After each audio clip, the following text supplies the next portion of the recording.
بہت پرانے زمانے میں جب حضرت موسیٰ اور حضرت ہارون بنی اسرائیل کی رہنمائی کر رہے تھے، اللہ تعالیٰ نے انہیں ایک خاص صندوق عطا فرمایا۔ یہ صندوق عام لکڑی کا نہیں تھا بلکہ اللہ کی قدرت سے برکتوں اور رحمتوں کا خزانہ تھا۔ اس صندوق کو تابوت سکینہ کہا گیا۔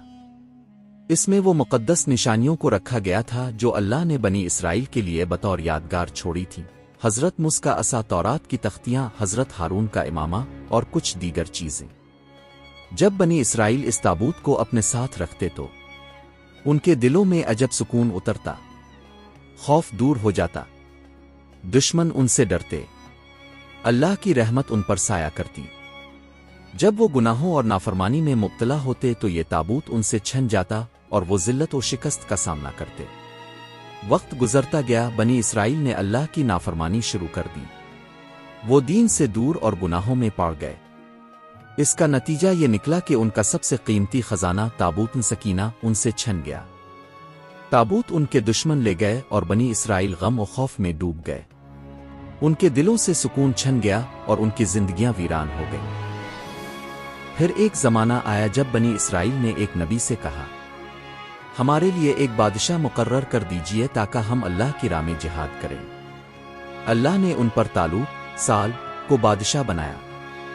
لوگ پہلے حیران ہوئے کیونکہ طالوت نہ مالدار تھے نہ بڑے خاندان سے تعلق رکھتے تھے۔ نبی نے کہا، اللہ نے انہیں تم پر بادشاہ بنایا ہے اور ان کی نشانی یہ ہے کہ تمہارے پاس دوبارہ تابوت سکینہ آئے گا۔ پھر کیا ہوا؟ ایک دن فرشتے آسمان سے اترے اور وہ مقدس تابوت اٹھا کر لائے۔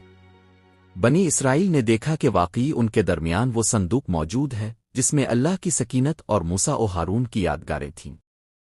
اس منظر کو دیکھ کر ان کے دل خوشی اور ایمان سے بھر گئے۔